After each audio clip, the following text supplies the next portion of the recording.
जय घोष करने से शवों का जय घोष हो जाते हैं। ताइए गुरु महाराज के बुलंद स्वर में जय घोष कर ले।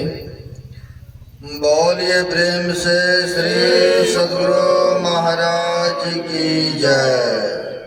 श्री सद्गुरु महाराज की जय। श्री सद्गुरु महाराज की जय। अखंड मंडलाकारणं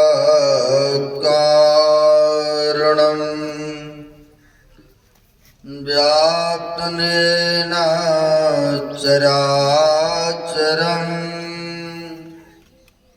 तत्पदं दर्शितं येन तस्मै श्री गुरवे नमः। परम गुरवे नमः।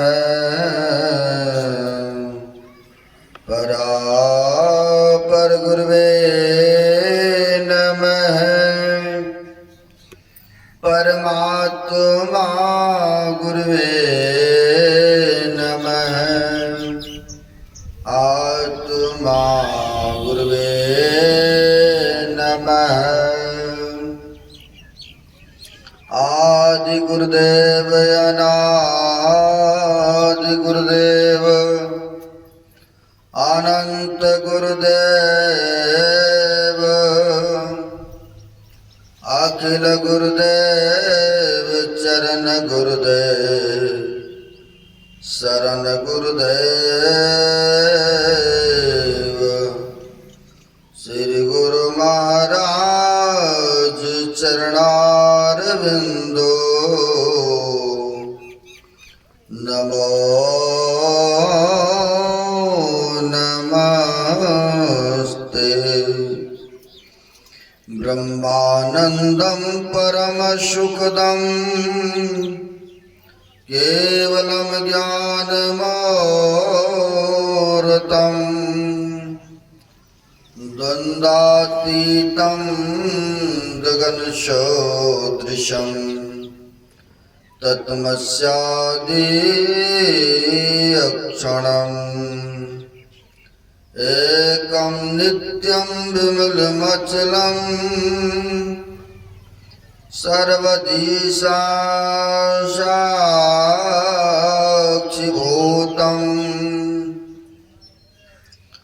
भावातीतं त्रिगुणरहितं सद्गुरुं तं नमामि। भावातीतं त्रिगुणरहितं सद्गुरुं तं नमामि।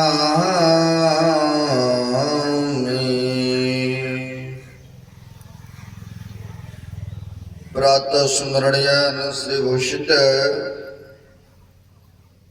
परमाराध्य संत सद्गुरु महाराज जन जन में कन कन में व्याप्त जग उद्धारक जग कल्याणकारक ऐसे सर्वव्यापक गुरुदेव भगवान के पाद पद्मों में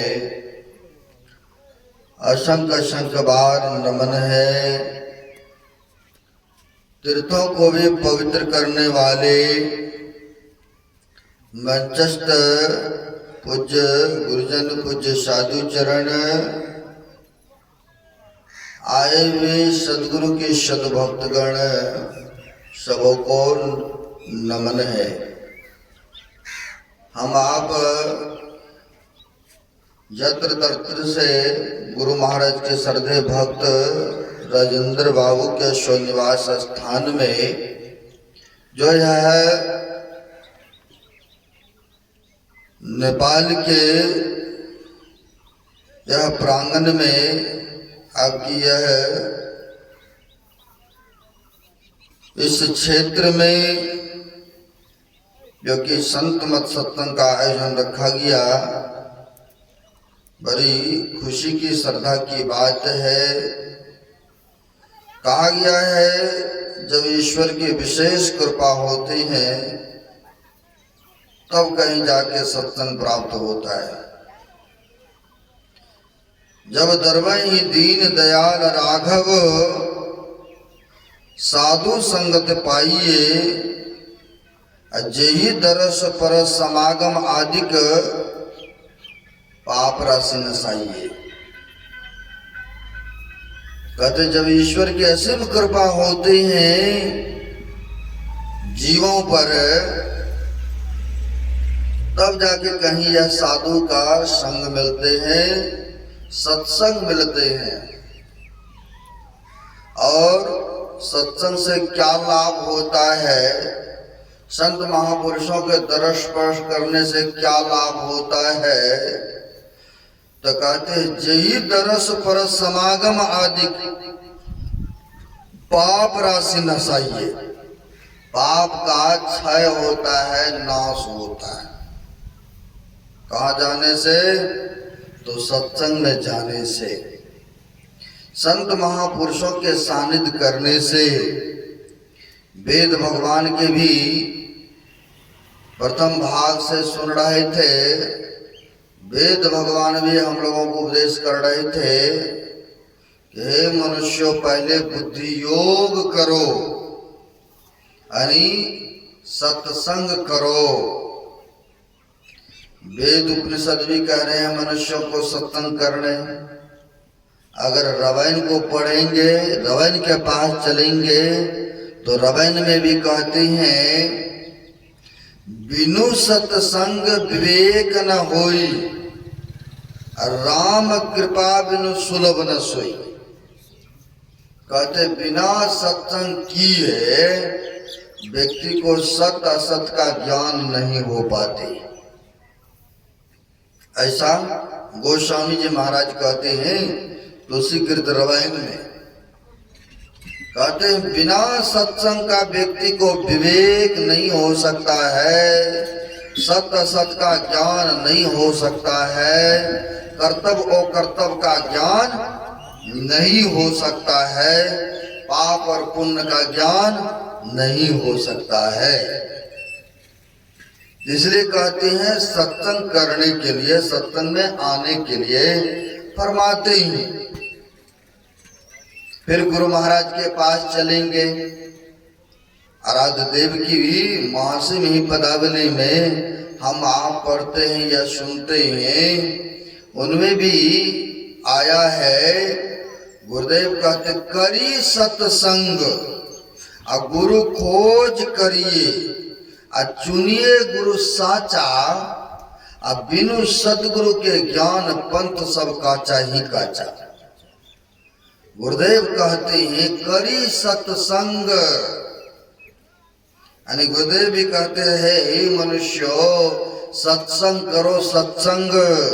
सत्संग करोगे तो फिर आपको सत्य सत्य का ज्ञान होगा, आप एक सत्यवादी हो जाएंगे, आप एक धर्मात्मा हो जाएंगे, आप शुद्ध शाकाहारी हो जाओगे।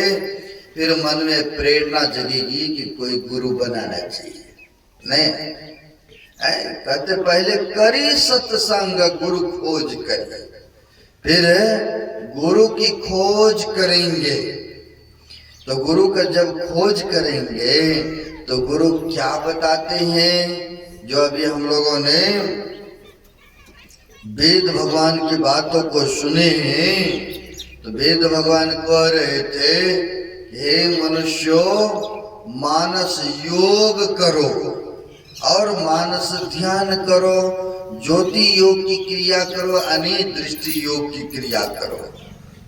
हम लोगों ने सुना तो कहते हैं हम लोगों को मानस योग करने के लिए बताते हैं, तो कहते हैं मानस योग करो। मानस योग करने के लिए जब गुरु बनाएंगे तब ना मानस योग की विधि जानेंगे। अपने आप तो जान नहीं सकते हैं।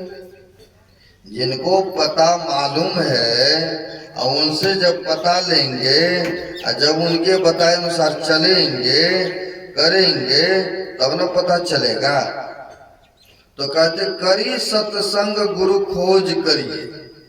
कहते पहले सत्संग कीजिए और तब गुरु की खोज करेंगे आप।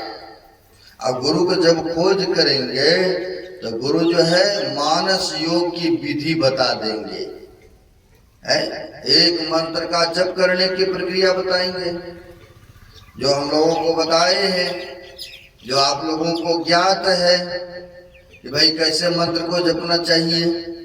गुरु महाराज कहते हैं 3 तरह से जप होता है, लेकिन वाचिक जप होता है। वाचिक जप से कई गुना लाभ, कई गुना फायदा कहते हैं उपांशु जप करने से होता है। वाचिक जप उसको कहते हैं जो कि बोल बोल के किया जाता है। जो आप लोग हरिद्वार या मथुरा या कहीं देव स्थान गए होंगे,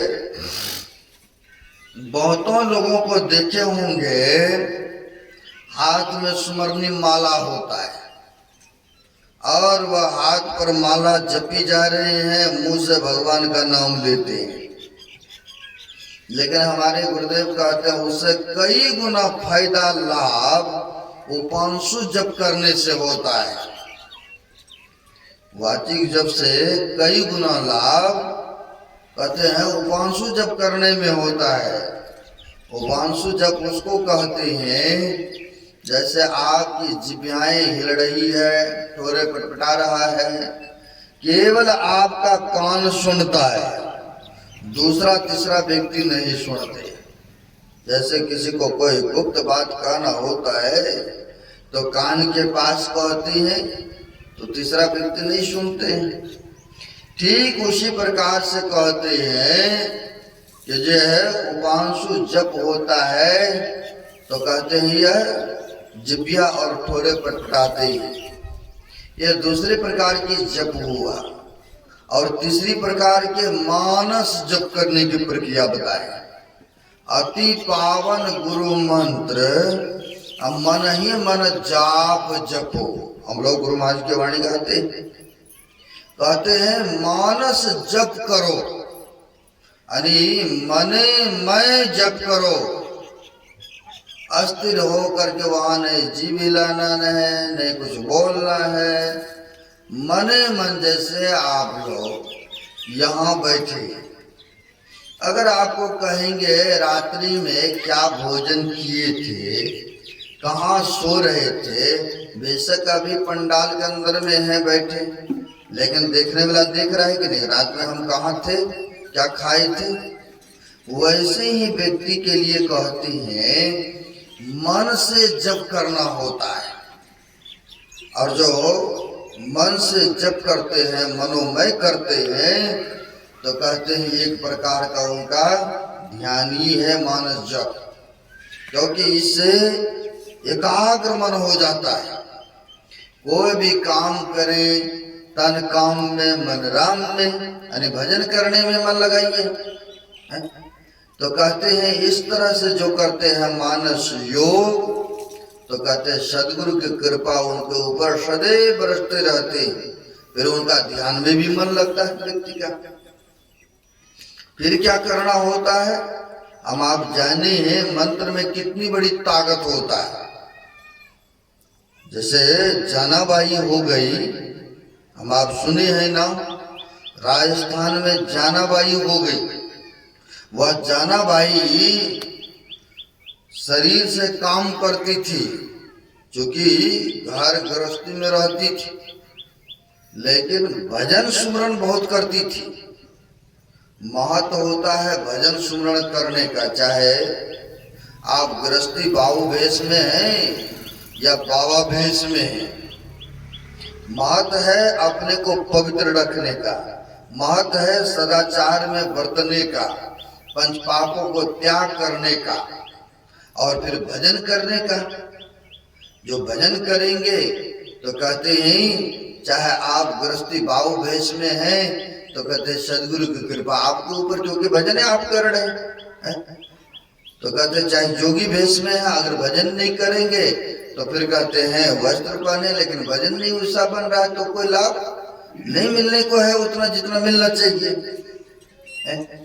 लेकिन वह जानाबाई जो थी घर गृहस्थियों में रह करके भी बड़े पहुंचे हुए थे। बहुत ध्यान भजन सुमरन में प्रांगत थी, जैसे हमारे गुरु महाराज के गुरु महाराज बाबा देवी साहब, जो कि डाकिया का काम करते थे, सरकारी जॉब करते थे, लेकिन भजन भी बहुत करते थे। जब सुमरन सत्संग प्रचार प्रचार में भी रहते थे और साथ में ध्यान भी बहुत करते थे, है ना, ध्यान भी बहुत करते थे। वैसे ही जाना बाई थी, घरों में रहती थी, लेकिन सब काम करते हुए भगवान का स्मरण करती रहती थी। कबीर साहब ने सुना था कि नाम एक जाना बाई हो गए, बड़े पहुंचे भी भक्तनी है, एक बार मिलना चाहिए, दरस परस होना चाहिए। तो कबीर साहब चले गए थे राजस्थान मिलने की ख्याल से। और जब वहां गए, जैसे कहीं आप लोग जाते हैं पता नहीं रहता, जैसे हम ही लोग आए नरपतगंज के उधर सत्संग कर रहे थे, हम लोगों को पता नहीं था यहाँ का पता। आपके नेपाल के अंदर कौन सी गाँव है ये तो नहीं हमें पता है ना, दीवानगंज, हाँ दीवानगंज का पता नहीं, क्योंकि हम लोग पहली बार इनकी हैं। सरदे राजेंद्र बाबू से बातचीत हुई तो यह गाड़ी लेके पहुंच गए लाने के लिए। तो कहते वैसे ही कोई भी कहीं जाना आना करते हैं तो पता नहीं रहता है, तो व्यक्ति पूछते हैं एक दूसरे तीसरे से। आप लोग भी कहीं जाना आना करते होंगे, जब पता नहीं चलता तो किसी से पूछते हैं, या एड्रेस लेते हैं या मोबाइल नंबर लेते हैं। अब वैसे ही ठीक कबीर साहब एक माई से पूछते हैं कि जाना बाई कहाँ मिलेगी, और जाना बाई कहाँ मिलेगी कबीरदास जी महाराज पूछते हैं। तो माई कहती है वो देखिए दो चार माई के बीच में लड़ रही है, झगड़ रही है। अब कबीर साहब को भी थोड़ा देर के लिए हो गए कि सुने थे कि बहुत पहुंचे हुए भक्तिनी हैं और ये तो लड़ाई आपस में कर रही है, आपस में देखते हैं। फिर भी आए थे दूर से, जिज्ञासा था कि नहीं मिलना चाहिए। तो कबीर साहब चले गए सीधी जहां लड़ाइयां झगड़ा चल रहा था, अब वहां चले गए। अब कोई समझदार व्यक्ति हो तो हटाते हैं, छुड़ाते भी है ना, प्रयास करते हटाने का, छुड़ाने का, समझाने बुझाने का। तो कबीर साहब उसके बीच में चले गए और समझाने बुझाने लगे, हटाने लगे। तो कहा नहीं नहीं बाबा, ये देखते हैं जितने गोईठे हैं, गोईठा सुनते ना, गोईठे हैं, यह गोईठा सब मेरा ले लिया है इसने, और यह माई कहती है मेरा है, मेरा है। क्योंकि इसने थोड़े से ही काला था, कहीं से गोबर ले आया था, और एक ही जगह इन्होंने बनाया गोईठा को, और अपने में सारा गोईठा मेरा मिला लिया। ये कौन कह रही? जनाबाई। अब चाहे गाय का गोबर हो या चाहे भैंस का हो, वो तो एक ही जैसा दिखते हैं ना, नहीं दिखता एक ही जैसा। अब दोनों एक ही जैसा, एक ही रंग शकल का है। गोईठा सूखा हुआ है, अब किसके तरफ पक्ष ले, क्या करे, कबीर साहब निर्णय नहीं कर पा रहे। होते होते बातचीत होते होते जाना बाई कहती है बाबा आपको अगर विश्वास नहीं है तो आप यह गोईठा को कान में सटा करके देखिएगा, कान में सटा कर सुनिएगा, आपको स्वतः अनुभव होगा। हमारे जितने गोईठे होंगे उससे आवाज निकलते होंगे। आवाज निकलता है कहीं गोईठे से आवाज? आपको भी आश्चर्य होगा।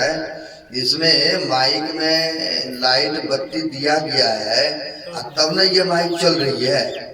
अगर लाइट काट दिया जाएगा तो माइक बजेगी? बिल्कुल नहीं बजना, बंद हो जाएंगे। नहीं, लेकिन वहां तो गोईठा तो निर्जीव है, है, उसमें तो कोई जीव नहीं है, लेकिन वो बोले तो आपको भी थोड़ा करके लिए आश्चर्यचकित होंगे कि गोईठा कहीं बोलते हैं। अब जाना भाई कहती हाँ बाबा हमारे जितने गोईठे हैं ना सबसे आवाज निकलते हैं, अगर विश्वास नहीं है तो कान में सटाइए और सुनाई देंगे आपको। अब दो चार माई थी वो भी कहते हाँ हाँ देखिए जाना भाई जो कह रही है बाबा सुनाइए सुनाइए सुनाइए, सुन लीजिए, कहीं गोईठा कहीं आवाज देते ये तो मेरा है मेरा है। अब इनको भी विश्वास करना पड़ा, कबीर साहब को कहा ठीक है मैं सुनता हूं, अगर तुम्हारे गोईठे में आवाज होती होगी तो तुम्हारा हम समझेंगे। बोला हाँ बाबा ये जबरदस्त है और अपने में सारे गोईठे को मिला लिया है। बोला ठीक है, एक एक गोईठा को ऐसे ले कान के जड़ में सटाए और सटाए तो उससे आवाजें होते थे। क्या? क्योंकि तन काम में थे, तन ये काम में मन राम में। अब वहां पर जो भी गोईठा को सटाते थे कान में उससे आवाज क्या? विठ्ठल विठ्ठल विठ्ठल की आवाज। कहा इससे तो आवाज निकल रहा है। विठ्ठल एक भगवान का नाम भी है, मंत्र है, हर आदमी का हर संप्रदाय का अलग अलग होते हैं। कहा इससे तो आवाज निकल रहा है, बिल्कुल सही बात है, इस गोईठे से आवाज निकल रहा है, विठ्ठल विठ्ठल आवाज। बोला तब ये तो मेरा है ना, तभी तो निकल रहा है, मैंने अपने हाथों से बनाया और तभी तो यह नाम इसमें स्मरण हो रहा है। सब लोगों का आश्चर्य, ये कैसे? कहा बाबा जो भी काम करती रही तो मैं भगवान का मंत्र जप करके काम को करती रहती थी, इसलिए वह भी उसमें मंत्र प्रभावित हो गया है और वह जब वहां से आवाजें निकल रही है। आप जो है निर्णय दूध के दूध पानी के पानी सब गोठे के कान में सुने, सटाते जाए, सुनाते सुनते जाए और अलग अलग करते जाए। थोड़ी सी वह जबरदस्त माई की गोठे निकला और सब के सब जाना बाई के गोठे का, ये सब गोठे आपका रहा, इनका तो है ही नहीं कुछ है। अब वहां पर कबीर साहब ने निर्णय कर सुनाया और दो चार माई को विश्वास नहीं हुआ, कहा तुम भी कान में लगा के सुन लो, तुम भी कान में लगा के सुन लो, देखो इससे आवाजें हो रही कि नहीं, तुम्हें भी विश्वास होगा। एक दो माई लगाया तो उसको भी आवाज सुनाई दे, कहा नहीं नहीं ये तो जाना भाई का ही है, क्योंकि बाहर से देखने में एक जैसा लग रहा था, लेकिन उससे जब गुण दिखा तब दूध के दूध पानी के पानी हो गए। तो वही कहते हैं मंत्र में इतनी बड़ी ताकत है कि आप हाथ पर से काम कर रहे हैं, मन से मंत्र जो मिला है जपते रहेंगे तो वह काम सिद्ध हो जाता है। और गुरु महाराज ने तो बड़ा अच्छा कहा है, गुरुदेव ने कहने की कृपा की है महर्षि में पदावली में, हरदम रटो और कबू न हटो और तुम्हें छेड़ेगा नहीं काल। कहते जो गुरु का मंत्र मिला है, अगर हम लोग हरदम रटते रहेंगे, कम करो भाई, कहते हरदम जो रटते हैं जब करते हैं तो कहते हैं काल भी उनका कुछ बिगाड़ नहीं पाते हैं। इतनी बड़ी मंत्र में ताकत है। एक बार सेट करके छोड़ दो, बार बार सीटी मारता है। गुरु महाराज ने और भी कहने की कृपा किए हैं, कहे हैं सर्व क्षण गुरु मन जो में ही रहे हो निश्चय निर्वाण होवे संत सब कहे। कहते हैं सर्व क्षण जो हर वक्त गुरु मंत्र को जपते रहते हैं तो कहते हैं उनका निश्चित ही निर्वाण होगा, यानी मोक्ष को प्राप्त करेंगे। लेकिन मंत्र जप करने से पहले, ध्यान करने से पहले संयमित व्यक्ति भक्तों को बनना पड़ेगा। भक्तों को संयमित जीवन व्यतीत करना होता है, क्योंकि कहा है भजन करना है तो भोजन सुधारो आस्वाद में पड़ के भजन ना बिगाड़ो। कहते हैं अगर भजन सुमरन करना है तो कहते हैं तामस और राजस भोजन को त्यागो और फिर सात्विक भोजन को ग्रहण करो। सदा भोजन खाओ और सात्विक भोजन सदा भोजन खा करके जब भजन करेंगे तो कहते हैं फिर वह व्यक्ति का ध्यान में मन लगता है ना, ध्यान में मन लगता है उनका। इसलिए कहा है आहार दृढ़। अब बहुत खा लेंगे उससे भी आलस आएंगे ना। भजन करने वाले के लिए संयमित चाहिए। तो कहा आहार दृढ़, आसन दृढ़, भजन नियम दृढ़ हो, दो प्राणी पावे कछु, नहीं तो विषय रस मोय। कहते हैं भजन का नियम बना लीजिए कि हमें नित्य प्रति करना है। जैसे नित्य प्रति हम लोग भोजन करते हैं, नित्य प्रति शयन करते हैं, रात्रि में सोते हैं, नित्य की क्रिया करते हैं, तो वैसे ही कहते हैं भजन करने का भी नित्य क्रिया रखो, नियम बना लो कि हमें करना है तो करना है। जो नियमित रूप से करेंगे उन्हीं को न प्राप्त होगा। यहाँ पर कहते हैं भजन नियम दृढ़ हो, कहते हैं भजन को नियम बना लीजिए। और कहते हैं भजन करने के लिए एक आसन भी होना चाहिए। अब जैसे तैसे आसन पर बैठेंगे, आपके छोटे छोटे बच्चे हैं, उसी बिस्तरा पाया खाया बैठा और उसी पर आप भी बैठ के भजन करना चाहेंगे तो फिर मन नहीं लगेगा। क्योंकि एक आसन होना चाहिए, पवित्र आसन। चाहे नहीं है तो कहते हैं कम्बल का तो एक तो बोरा का रखिए, बोरा का या कोई कपड़ा का, केवल पूजा पाठ किए और उसे समेट के रख दिए। और जब भी ध्यान पूजा पर बैठेंगे तो उसे बिछा लिए। अरे पवित्र काम करने के लिए व्यक्ति को एक पवित्र आसन की आवश्यकताएं हैं। वह आसन पर बैठ करके ध्यान भजन कीजिए, यह नहीं कि जहां तहां जैसे तैसे बिस्तरा पर बैठ के करेंगे, ऐसा नहीं महापुरुष बताया है ना। पवित्र काम करने के लिए पवित्र एक आसन चाहिए और उस पर बैठ करके करना है। इसका भी दिशाएं हैं, दो दिशा में बैठने हैं, दो दिशा में नहीं बैठने को है। क्योंकि जैसे महापुरुषों ने किया है वही विधि क्रिया नियम बताए हम लोगों को। कहा है दो दिशा में बैठो, पूर्व और उत्तर मुख करके बैठो, दक्षिण और पश्चिम मत बैठो, जैसे संतों ने किया है। जिसमें विशेष फायदा और लाभ हुआ है उस दिशा में करो। तो कहते हैं मंत्र जप का बहुत बड़ा लाभ है। गुरु महाराज कहते हैं प्रेम नेम सो जपत जपत मन शुद्ध हो। अरे हारे में ही और आगे को कहो सुनो चित्त देकर।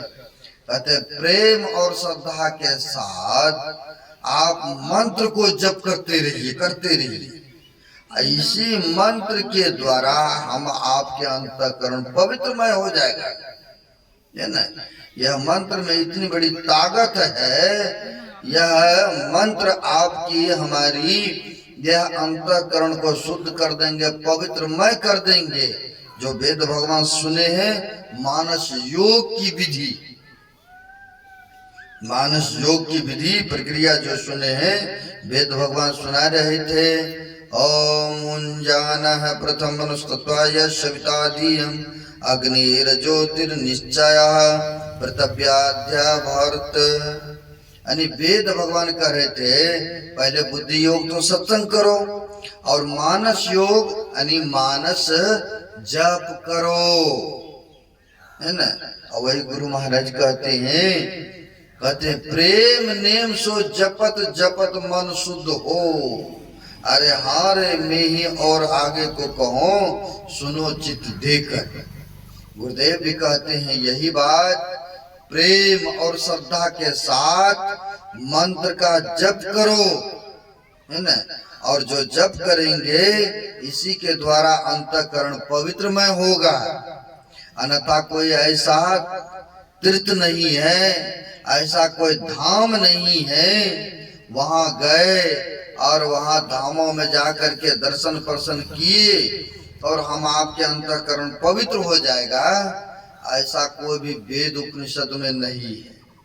हाँ, तीर्थों में गए तो आपको कुछ पुण्य की फलों की प्राप्ति होगी, लेकिन मन यह पवित्र हो जाए, अंतःकरण शुद्ध हो जाए, ऐसा कोई धर्म ग्रंथ नहीं बताते। या कोई ऐसा गंगा जल नहीं है जिसमें डुबकी लगाया और अंतःकरण पवित्र हो गए, ऐसा भी कोई वेद उपनिषद नहीं बता रहे हैं। हाँ, गए तो आपका शरीर भलो शुद्ध होगा, पुण्य की प्राप्ति होगी कुछ, लेकिन अंतःकरण पवित्र नहीं हो सकता है।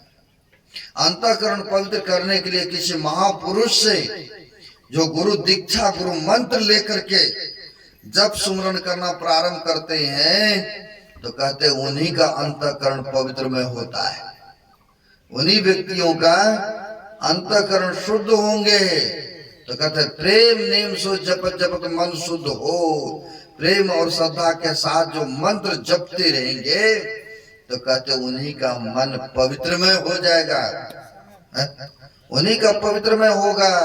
तो और भी बताते हैं महापुरुष, फिर मानस जप करने के बाद क्या करना है? मानस योग यानी मानस ध्यान करो।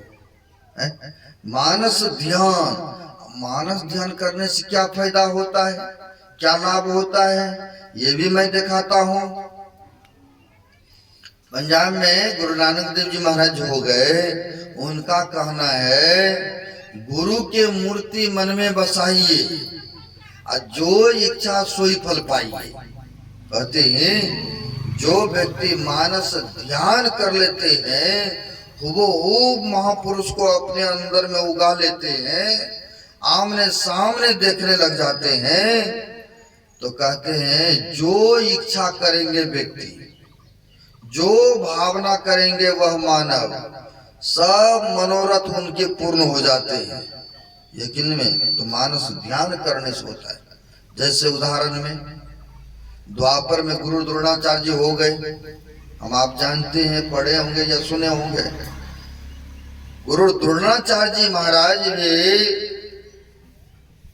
धनुष विद्या सिखा रहे थे पांडवों और कौरवों को, और उसी जंगल में वीर पुत्र एकलव्य रह रहे थे। उनको भी मन में हुआ मनुष्य तो ये भी है, मनुष्य तो वो भी है, और मनुष्य तो हम भी है, तो सीख रहा वो भी, तो हम भी सीखने का अधिकारी है। एकलव्य चले गए गुरु द्रोणाचार्य के पास में, जाकर अर्जी विनती करते हैं, प्रार्थना करते हैं, महाराज हमें भी धनुष विद्या की प्रक्रिया बताएं, विधि बताएं, हम भी सीखना चाहते हैं, हम भी आपका शिष्य बनना चाहते हैं, आप कृपा करो हमें भी यह विद्या बताएं महाराज। तो गुरु द्रोणाचार्य ने कहा मैं केवल राजकुमारों को सिखाता हूँ, नीच वर्ण को नहीं सिखाता हूँ, केवल क्षत्रिय को सिखाता हूँ। अब ऐसा कहा नीच वर्ण को नहीं, केवल उच्च जाति वर्ण को सिखाता हूँ, राजकुमारों को सिखाता हूँ। हो सकता है उस समय का हो कुछ ऐसा विधि विधान, लेकिन गुरु तो सबके लिए होते हैं ना। अभी टीचर है कोई स्कूल में, अब कहेगी तुम नीच जाति के बच्चे हो, हम तुमको नहीं पढ़ाएंगे, ये तो भेदभाव हो गए ना। टीचर है तो उनके लिए तो सब, गरीब अमीर चाहे कोई भी जाति का हो, स्कूल है तो स्कूल में तो सब आएंगे पढ़ने, तो उनके लिए तो सामान्य है। विद्या वह दाता है, सबको वह विद्या प्रदान करेंगे। अब वैसे ही वहां पर कहते हैं हम केवल राजकुमारों को ही विद्या प्रदान करते हैं, दूसरे को नहीं। लेकिन गुरु के प्रति श्रद्धा निष्ठा था, विश्वास था, हम भी यह हासिल करके छोड़ेंगे विद्या। तो गुरु द्रोणाचार्य महाराज जी का तस्वीर स्थापना कर लिया अपने कुटिया में एकलव्य ने। एकलव्य ने गुरु जी का तस्वीर बना करके और उनका फिर ध्यान करने लगे, है ना। उनका मनोयोग पूर्वक ध्यान किया, और जैसे बाहर में दिख रहे थे वैसे ही अपने अंदर में देखने लग गए। इतना ध्यान किया कि हूबहू गुरु द्रोणाचार्य जी महाराज जी की तस्वीर को उगा लिया मन में, और उगा लिया तो अंदर में प्रेरणा मिलते चला गया कि ऐसे करो ऐसे करो ऐसे करो। अब ऐसे करो तो वह सीखता गया, अभ्यास करता गया। एक दिन के बात है, उसी जंगल में कौरव पांडव लोग और साथ में गुरु द्रोणाचार्य और साथ में एक कुत्ता भी था, सब जा रहे थे, विचरण कर रहा था। कुत्ता के स्वभाव है कई बार आगे होना, कई बार पीछे होना। हुआ क्या, कुत्ता ने एकलव्य को देखा आगे चल करके काला कुलोटा है और धनुष विद्या चला रहा है, तो कुत्ता देख करके एकलव्य को भूखने लग गए। अब कोई इधर उधर ध्यान को भटकाएगा, चाहे मंचे पर कोई बात करेगा और दूसरे का ध्यान तो भटेगा ना, कोई इधर उधर करेगा, कोई भी उठेगा बैठेगा इधर बात करेगा, वो किताबी कॉपी पढ़ेगा तो दूसरे का ध्यान भटकाना हुआ। तो क्या है कि वहां पर ध्यान भटक रहा था, और जब ध्यान भटक रहा था क्योंकि कुत्ता भूख रहे थे, और जब भूख रहे थे तो एकलव्य को हुआ कि यह तो हमारे बाधा कर रहा अभ्यास करने में। उन्होंने इतना तीर मारा कि कुत्ते को मुंह में तीर से भर दिया, लेकिन एक बूंद भी रक्त नहीं निकला। एक बूंद भी, तीर से मुंह भर जाते हैं लेकिन एक बूंद भी रक्त नहीं निकला। कुत्ता लौट करके आते हैं गुरु द्रोणाचार्य के पास। अब गुरु द्रोणाचार्य के पास जब आए तो पांडवों कौरवों ने देखा, अरे इतने कौन बड़े आगे धनुषधारी, इतने तीर मारा, मुंह में तीर से मुंह भर गया लेकिन एक बूंद भी ब्लड नहीं गिरा, ये तो हमसे भी प्रतापी हो गए, हमसे भी वीर कोई है। अब कुत्ता आगे आगे, ये लोग पीछे पीछे गए तो उनको देखते हैं अभ्यास कर रहा है। अब गुरु द्रोणाचार्य पूछ देते कि आपने यह विद्या कहाँ सीखे, जो इतनी बड़ी विद्या जानते हो, कोई तो सिखाने वाला गुरु होगा, है? अब कौन है तुम्हारा गुरु? जैसे गुरु जी से कर्ण ने भी परशुराम से छल करके सीखा था, नहीं, लेकिन कहते हैं गुरु से छल कपट परपंच नहीं करना चाहिए। छल से सीखा था लेकिन काम में नहीं आया, जब मृत्यु की समय हुई तो अर्जुन का बाण से उनका बद्ध होना निश्चित हो गए, क्योंकि छल से सीखा था। अब यहाँ पर भी पूछते हैं गुरु द्रोणाचार्य ने तुमको कौन सिखाया इतनी बड़ी विद्या को, धनुष विद्या को? कहा गुरुदेव आपकी तो कृपा है, आपसे मैंने सीखी है सारी विद्याएं। अब कौरवों पांडवों को होने लगा, गुरुदेव आप चुपके और को भी शिष्य बना रखे थे क्या? ये तो हमसे भी बढ़ चढ़ करके है। कहा नहीं सुनो पूरी बातें इनकी, तो फिर इसका निर्णय निकलेगा।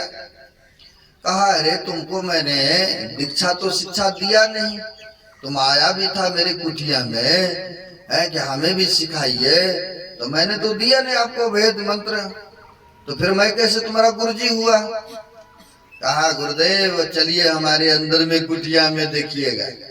वहां ले गए और वहां गए, कहा ये देखिए आपकी तस्वीर बनाया हूं मूर्ति को, और बना करके मैंने ध्यान किया हुआ आपका, और ध्यान में आप प्रेरणा करते चले गए, ऐसे करो, तो गुरु तो आप ही ने हुए, आपके प्रेरणा से हमें हुआ है ये सारी विद्या है। इतना बड़ा विद्या मैंने धनुषधर हुआ हूँ, तो आपकी कृपा, आप ही ना हमारे गुरु जी हुए। अब सोच के हैरान हो गए, अरे ये तो अर्जुन से भी बढ़ करके हो गए। लेकिन गुरु जी के मन में कुछ चलता होगा, अरे गुरु दक्षिणा में कुछ तो दो, जब गुरु बना ही लिए हो तो गुरु दक्षिणा भी चाहिए ना। तो क्या चाहिए गुरुदेव? भगत भी ऐसे थे शिष्य समर्पित, अरे देहने हाथ के गुठा दे दो, नहीं है? अब देखिए गुरु जी भी यहाँ ताकि गुठा नहीं रहेगा, नहीं वैसा तीर चलेगा, मांग लिया, काट के दे भी दिया, कोई बात नहीं, गुरु जी के यही मांग है। तो कहने का सारांश हुआ, कहने का मतलब हुआ, कहने का अभिप्राय हुआ कि गुरु की मूर्ति का ध्यान करने से भी, जो मानस योग की विधि हम लोगों ने सुन रहे थे वेद भगवान से, जो गुरु की मूर्ति को मन में बसा लेते हैं, तो कहते हैं जो इच्छा करते हैं भक्त, जो भी कामना करते हैं, सारा मनोरथ उनके पूर्ण हो जाते हैं, सारे मनोरथ उनके पूरे हो जाते हैं। इसलिए कहते हैं मूल ध्यान गुरु रूप है, मूल पूजा गुरु पौ, मूल नाम गुरु वचन है, मूल सत्य सत सत भाव। कवि साहब कहते हैं मूल पूजा तो गुरु की पूजा होना चाहिए, मूल पूजा तो गुरु की पूजा होना चाहिए, क्योंकि गुरु के पूजने से सब देवी देवता की पूजाएं हो जाती, कोई भी बकाया नहीं रहती है। कहते गुरु पूजे सब देवन पूजे, जो गुरु के बताए अनुसार पूजा पाठ आराधना सुमरन व्यक्ति करते हैं, तो कहते सब के आराधना पूजा हो जाते हैं। एक साथ है सभय सद है, एक को अगर पकड़ लिए सबको समझिए पकड़ लिए। इसलिए कहते हैं जो मानस ध्यान की प्रक्रिया को जानते हैं, तो कहते हैं चलते फिरते उठते बैठते हम लोगों को मानस ध्यान पर लो लगाए रहना चाहिए। गुरु के प्रति ऐसी दृष्टि ऐसे भावनाएं रहना चाहिए। हम उठते बैठते चलते फिरते गुरु के रूप को देखूं, जहां देखूं वैसी भावना बना करके देखूं।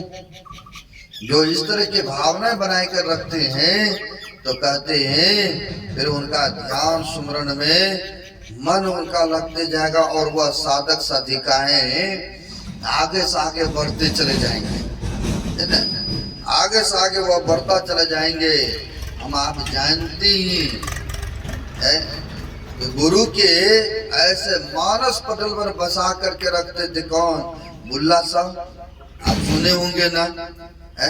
बुल्ला साहब किसी के राजा के सेठ के यहाँ नौकरी करते थे, लेकिन नौकरी तो शरीर से करते थे, मन से तो स्वतंत्र है, अपना भजन करते थे मन से। अब पुराने जमाने में हल खेत में जोतते थे ने, बहुत सारे जन मजदूर था। क्योंकि हम यहाँ सत्संग कर रहे हैं तो सड़क होकर के अभी बैलगाड़ी भी आपके नेपाल में देखने को मिला, चल रहा है, क्योंकि बिहार में भी कहीं कहीं है, लेकिन सब जगह तो नहीं है। अब पहले जमाने में जो है बैल से खेती हुआ करते, आप लोग बुजुर्ग हैं, आप लोग तो किए होंगे, अनुभव भी है? पहले जमाने में बैल से खेतियां हुआ करते थे, है ना? और सब के सब नौकर थे। वह सेठ बुल्ला साहब थे, उनके दरबार में बुल्ला साहब नौकरी करते थे, और नौकरी करते थे तो सब मजदूरों के साथ यह भी हल चलाने के लिए खेत में चले। अब मालिक जो फरमाएंगे तो वो तो करना पड़ेगा ना, क्योंकि आपको दरमाहा मंथली दे रहा है। खेत में हल चलाने के लिए चले गए, तो यह जो बुल्ला साहब थे, यह बैल को एक पासे में खड़ा कर दिए और खेत में ही बैठ करके ध्यान कर रहे थे। खेत में ही बैठ करके ध्यान में मगन। अब एक दिन दो दिन सहेगा, दूसरे व्यक्ति जो उनके साथ के थे शिकायत लगा दिया, महाराज आप कहते काम करने जाता है, ये जो है आया है जो नौकर, ये तो जाता है बैल को उधर कर देता है, अपना आंख बंद करके बैठ जाता है। काम तो हम लोग करते हैं, सारा दिन यहाँ हल चलाते हैं, और ये तो यूं ही मजदूरी लेते रहता है, ये तो करता नहीं है उस तरह से काम। विश्वास नहीं हुआ मालिक को। बोला एक दिन हम खुद आंखों से देखेंगे तब हम कहेंगे इसको कुछ। बोला ठीक है मालिक, कल ही आप आइए। अब शिकायत कर दिया, अब बराबर पैसे लेंगे तो बराबर तो काम तो करना पड़ेगा ना। और नहीं कीजिएगा आपके बदले कोई दूसरा करेगा तो शिकायत तो करेगा ही करेगा, क्योंकि पैसे तो आप भी लेते हैं, पैसे हम भी लेते हैं, काम आप भी करो फिर। अब शिकायत कर दिए, और शिकायत जब कर दिए तो इन्होंने मौका पा करके गुल्ला शाह यह आ गए देखने ख्याल से कि कल जो कहा था ऐसे ऐसे कई दिनों से कर रहा है, एक बार चलते हैं देखते हैं क्या काम करता है, हल चलाता है या नहीं चलाता है। वह गुल्ला शाह को देखने के लिए गुल्ला शाह आ गए खेतों में। खेतों में आया, जैसे जैसे बताया था हाल को उधर साइड में कर दिया, बैल एक साइड में खड़े हैं और यह खेत जमीन पर ही आंख बंद करके ध्यान में बैठे हुए हैं, है ना, ध्यान में बैठे हैं। कई बार आप लोग भी हम लोग भी ध्यान पे बैठते हैं, मन कहाँ कहाँ भागता रहता है। बेशक तन अभी यहाँ पर है, धूप लग रही है, मैं देख रहा हूँ, गर्मियाँ लग रही है आपको, आप लोग भी सोचते हैं कब प्रवचन बंद करे ताकि हम लोग भी छांव में जाए, आपके मन में चल रहा है, मैं देख रहा हूँ, है ना, ऐसा होता है। अब मन बैठा है यहाँ, तन बैठा है यहाँ, मन कहीं कहीं विचरण कर रहा है, ऐसा होता है। अब वहां पर भी देखा, अरे ये तो जैसे बताया था फलाना नौकर ने वैसे ही बात निकला। हल और जो है बैल को साइड में कर रखा है और ये आप आंख बंद करके पता नहीं क्या कर रहा है। वह गुल्ला शाह क्रोध में आकर के एक लात मालिक ने नौकर को खींच लिया, क्योंकि पैसे देते थे उनको, जो कहा शिकायत भी किया था, अरे डेली का काम यही है इनका, आते हैं यहाँ काम करने, यहाँ पर आंख बंद करके पता नहीं क्या करते रहता है। एक लात जो खींच के मारा, यानी मालिक ने नौकर को, होता क्या है देख लीजिए, दही की हांडी वहां पर उलट गई, दही की बैठे आंख बंद करके, लेकिन दही की हांडी वहां पर उलट गए, टूट गए, और टूट गए जैसे मिट्टी के बर्तन के होती है ना, वो लदिया होते हैं ना दही जमाने का, अब टूट करके वहां पर गिर पड़ा, दही सारा उलट गए। और जब उलट गए तो कहा हा बड़ी गलतियां हो गया है। अब उसको भी आश्चर्य मालिक को, ये तो केवल आंख बंद करके बैठे थे, यहाँ दही कहाँ से आ गए भाई। आप लोग ही बैठे हैं, कहेंगे आंख बंद करके बैठिए, आपको कोई धक्का देके गिरा दे और कोई चीज आगे में उलट पुलट जाए तो थोड़ा देर के लिए आश्चर्य होंगे सबको, ये कैसी चमत्कार। अब वहां पर मालिक ने जो नौकर को धक्का मार के गिराया, आगे में दही की वो जो लदिया था उलट गया, टूट पड़ा। और टूट पड़ा तो यह सेवक कहते, जो यह संत थे बुल्ला साहब, यह कहते ओ बड़ी गलतियां हो गई हमसे, अब इसको सेठ को इधर आश्चर्य और उधर कहते मेरे से गलती हो गई गुरुदेव, अब गलती हो गई गुरुदेव। तो वह सेठ कहते हैं, अरे तुम तो आंख बंद करके बैठा था खाली जमीन में, कुछ तो तुम्हारे पास था नहीं, लेकिन ये दही की हांडी कैसे उलट गई, क्या चमत्कार है। तब उस नौकर ने सारी बातें बताया, क्या देखिए हमारे गुरुजी है, अब गुरुजी को मैंने स्नान कराया, स्नान कराने के बाद आसन लगाया था, आसन लगा करके चूड़ा को धो करके मैंने डाल दिया था पत्तल में, और मैं फिर दही देने जा रहा था, यानी गुरुजी को भोग लगाने जा रहा था, भोजन कराने जा रहा था। और तब तक मैं जैसे हाथ में दही लेकर के परोसने ही वाले थे, लेकिन आपने हमें लात मारा और उल्टा दिया, इसलिए गुरुजी को हमने अब भोग नहीं लगा पाया, भोजन नहीं करा पाया। बड़ी अफसोस की चिंता की बातें हमें हो रही है। तो उनको मालिक हुआ, अरे ऐसा भक्तों से, ऐसे संतों से हम काम करवाते हैं, क्योंकि उसने चमत्कार देख लिया। कहा अरे ऐसे भक्तों से, ऐसे संतों से हम काम करवाते हैं धूप में, धिक्कार है। कहा महाराज आपसे बहुत बड़ी गलती हो गई, आप क्षमा कर दीजिए, आपको अब कोई काम नहीं करवाएंगे, आप चलिए हमारे राजभवन में रहिएगा, बड़े आराम से खाइएगा और आपका सेवा अब हम करेंगे। कौन कहा? सेठ ने कहा, क्योंकि उसने प्रत्यक्ष आंखों देख ली है ना, ये कोई ऐसे वैसे नहीं है, पहुंचे भी कोई फकीर है।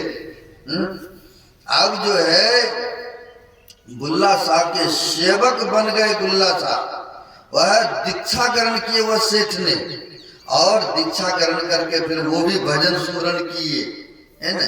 तो कहने का भाव मानस ध्यान में भी इतना व्यक्ति एकाग्र हो जाते हैं, इतना व्यक्ति शून्य हो जाते हैं कि व्यक्ति को पता ही नहीं चलता है।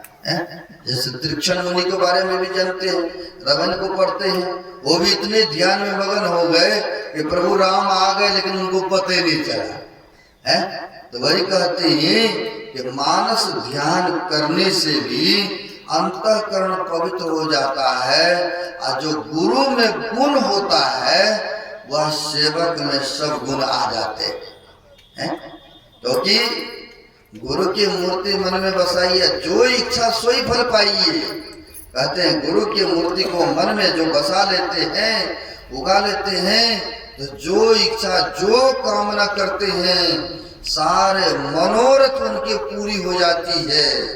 इसलिए वेद भगवान भी कह रहे थे मानस योग करने के लिए, मानस ध्यान करने के लिए, मानस ध्यान करने के लिए जो प्रक्रिया हम लोगों को मिला है, एक मंत्र का जप कीजिए, एक रूप का ध्यान कीजिए, और दोनों दृष्टि धारों को जहाँ जोड़ने के लिए बताया है, कैसे जोड़ेंगे, जोड़ने से क्या लाभ होता है, तो कहा है दाहिने साइड में दाहिने धारे को पिंगला कहते हैं, बाएं धार को हिंगला कहते हैं, और बीच में सुषुम्ना के धारे हैं। कहा है हीरा भगवती गंगा पिंगला जमुना नदी, हीरा पिंगल्योर मध्य सुषुम्ना चौ सरस्वती। कहती हैं सुषुम्ना में प्रवेश करो, दोनों दृष्टि धारों को जोड़ो, और जैसे जुटेगा, जैसे दोनों दृष्टि के धार एक जगह जुटा, वैसे ही सुषुम्ना में प्रवेश कर जाएंगे। और सुषुम्ना में जब प्रवेश कर जाएंगे, जब गोता लगा लेंगे, डुबकी लगा लेंगे, तो कहते हैं ऐसे व्यक्ति के लिए वो कर्म धर्म फिर नहीं लगता है। क्योंकि कहा है इंद्रियां फिर काम नहीं करती है, क्योंकि इंद्रियां फिर उनके स्वयं गुलाम बन जाते हैं। जैसे काम क्रोध लोभ मोह का आया वेग, वैसे अंदर में वह प्रवेश कर जाते हैं। इसका पुष्टिकरण कबीर साहब भी करते हैं। नदी किनारे घर किया, कर्जा कर कर खाए, और कर्जदार जब मांगन आवे घुसुक नदी में जाए। कहते पिंड में रहेंगे तब न कर्म होगा, अब पिंड से जैसे ब्रह्मांड में चले गए तो फिर यह इंद्रियां का कुछ चलता नहीं है। जैसे हमारे गुरु महाराज के बारे में ही जानते हैं, गुरु महाराज को जब हिरण्या बीमारी हुई शरीर में, शरीर है तो किसी को कुछ हो सकता है नहीं, पिंड से ब्रह्मांड में चले गए थे। आप लोगों को पता होगा जब पटना ले गए डॉक्टरों के पास, तो डॉक्टर ने कहा ऑपरेशन करना पड़ेगा हजूर। ऑपरेशन में तो ऐसे तो चिपने नहीं देगा, उसके लिए नशे की सुई, उस समय इत्र वगैरह सब चलता था। बोला बेहोश किए जाएंगे और तब चीर फाड़ होगा, ऑपरेशन होगा। तो गुरु महाराज ने कहा कितना समय लगेगा चीर फाड़ करने में, ऑपरेशन में? बोला कम से कम 1 घंटा, 1 घंटा समय चाहिए। तब कहा गुरु महाराज ने हमें कोई नशे की सुई की जरूरत नहीं है, कोई चीज ऐसा इत्र की जरूरत नहीं है। अरे आप लोगों को जो करना हो चीर फाड़ करो लो, ऐसा कह करके अब गुरु महाराज शरीर से निकल गए, लो करो जो करना है। अब जैसे डॉक्टर आते हैं अलाव वगैरह सब लगाते हैं, यंत्र वगैरह सब लगा के देखते हैं, धड़कन ही नहीं चल रहा है, श्वास नहीं चल रहा, नाड़ी नहीं चल रहा है। अब डॉक्टर को भी हो गया लगता है शरीर में ही बाबा नहीं रहा। डॉक्टर ने क्योंकि नाड़ी देखते हैं भी चल रहा है कि नहीं चल रहा है, श्वास देखते हैं, धड़कनें देखते हैं, बोला इसमें कुछ है ही नहीं शरीर में, तो ऑपरेशन किसका करूं, अब नहीं रहा मैं ही बाबा, अब नहीं रहा। हमारे जैसे श्रद्धालु, आपके जैसे श्रद्धालु थे, सब रोने लगे, आंख से आंसू बहाने लगे कि गुरु बाबा अब नहीं रहे, परलोक सुधार गए, परलोक सुधार गए। सब रो रहे हैं, विलाप कर रहे हैं। जब 1 घंटा होता है फिर से शरीर में आ जाते हैं। अब फिर से शरीर में आते हैं, कहते तुम लोग बड़ी दिखते हैं इस तरह से, बड़ी व्याकुल, क्या बात है, रो रहे हो? बोला गुरुदेव डॉक्टर ने कह दिया कि अब नहीं रहा शरीर में मैं ही बाबा, उनका तो धड़कन ही नहीं चल रहा, नाड़ियां नहीं चल रहा, श्वास नहीं चल रहा है। अब तो लगते हैं ये परलोक सुधार गए, इसलिए हम लोग चिंता में थे, अफसोस में थे कि हमारे गुरु महाराज बीच में नहीं रहा है।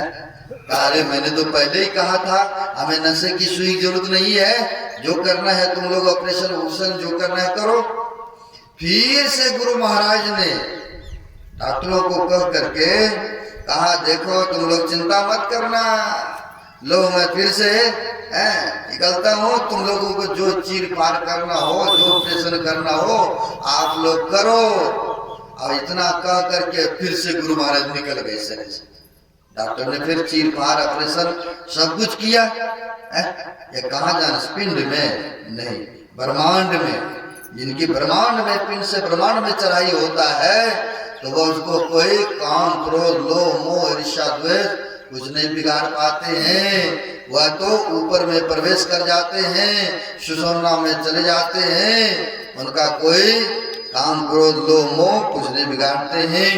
वही प्रक्रिया, वही विधि, वही कला हम लोगों को भी मिला है। हम लोग भी ध्यान सत्संग सुमरण डेली करते रहेंगे, नित्य प्रति करते रहेंगे, तो एक न एक दिन हम लोगों का भी पिंड से ब्रह्मांड में चढ़ाई होगा, फिर परमात्मा को प्राप्त